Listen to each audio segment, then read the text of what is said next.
तो चांद की धरती पर 14 दिनों से हो रहे लैंडर विक्रम और रोवर प्रज्ञान के लिए आज बड़ा दिन है। बिल्कुल, चांद की 14 दिन वाली एक रात खत्म होने वाली है। सूर्योदय के साथ ही विक्रम और प्रज्ञान को जगाने का काम शुरू हो जाएगा। तो इसरो के मिशन चंद्रयान 3 से जुड़ी ये बहुत बड़ी अपडेट है। प्रज्ञान से कम्युनिकेट करने की कोशिश करेगा इसरो। आप इसे समझिए क्यों, क्योंकि 2 सितंबर से स्लीप मोड में प्रज्ञान रोवर चला जाएगा और विक्रम लैंडर सूरज की रोशनी में स्लीप मोड से बाहर लाने की तैयारी।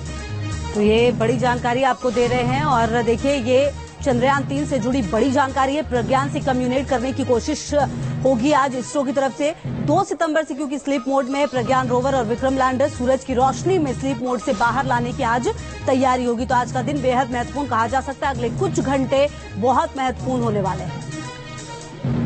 5, 4, 3, 2, 1, 0।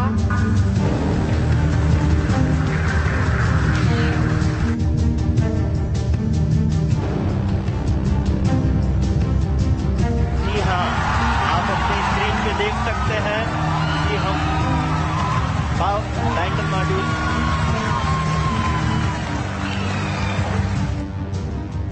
हर रात के बाद सुबह होती है, अंधेरे का बादल छटता है, उम्मीदों का उजाला फैलता है। भारत के लिए ये उजाला तो 23 अगस्त की शाम को ही आ गया था, जब धरती से 3,84,000 किलोमीटर दूर गगन में चंद्रयान 3 ने चांद की दूरी को चूम लिया था। प्रधानमंत्री जी नमस्कार। Sir, we have achieved soft landing on the moon. India is on the moon. Bharat के लिए ये उजाला तो उसी वक्त हो गया था जब चंद्रयान 3 ने पहली बार चांद के साउथ पोल पर दस्तक दी और इस तरह भारत दुनिया का पहला देश बना। भारत के लिए ये उजाला उसी वक्त हो चुका था जब चांद पर सॉफ्ट लैंडिंग करने वाला हमारा देश दुनिया का चौथा मुल्क बन गया। चांद की धरती पर कदम रखने के बाद लैंडर विक्रम और रोवर प्रज्ञान की अटखेलियां तो आपको याद होगी रोवर प्रज्ञान की वो घुमक्कड़ी जिसने हमारे और आपके चेहरे पर मुस्कुराहट ला दी। याद होगी लैंडर विक्रम की सेल्फी वाली वो तस्वीरें, वो अद्भुत पल जब लैंडर विक्रम की गोद से निकलने के बाद रोवर प्रज्ञान ने किया था फोटो क्लिक और कहा था स्माइल प्लीज। याद होगी कामयाबी की इबारत लिखने वाली वो खोजें जिन्होंने भारत का परचम दुनिया भर में लहरा दिया। लैंडर विक्रम और रोवर प्रज्ञान ने चांद की सतह पर क्या नहीं ढूंढा, तापमान में भयानक बदलाव को ढूंढा, चांद की धरती में से सल्फर को खोज निकाला, एल्यूमिनियम की तलाश की, चांद की धरती पर कैल्शियम, लोहा, क्रोमियम, टाइटेनियम, मैग्नीज, सिलिकॉन सब कुछ पहली बार ढूंढकर दुनिया को बताया।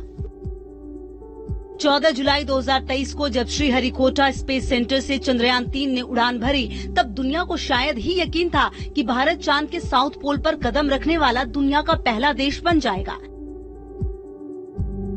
लेकिन हमारे देश के वैज्ञानिकों को खुद पर भरोसा था, अपनी काबिलियत पर यकीन था और उसे कदम कदम पर साबित भी किया। उड़ान से लेकर धरती के ऑर्बिट से निकलकर चांद के ऑर्बिट में दाखिल होने की कामयाबी, प्रोपोर्शनल मॉड्यूल से लैंडर विक्रम के अलग होने की कामयाबी, सधे कदमों से चांद की तरफ बढ़ने की कामयाबी, फिर 23 अगस्त को भारत को स्पेस की दुनिया में वर्ल्ड लीडर बनाने की कामयाबी। भारत की इस कामयाबी से पूरी दुनिया भौचक थी। उन्हें यकीन नहीं हुआ कि भारत अपने बलबूते एक ऐसा इतिहास रचेगा जो अब तक उनके बूते की बात नहीं थी। 14 दिन के बाद अब चांद पर सूरज ढलने वाला था, जिसके बाद इसरो के वैज्ञानिकों ने विक्रम और प्रज्ञान को दोबारा सॉफ्ट लैंडिंग के जरिए जगह को शिफ्ट किया और 14 दिनों के लिए सुला दिया था। Team news nation.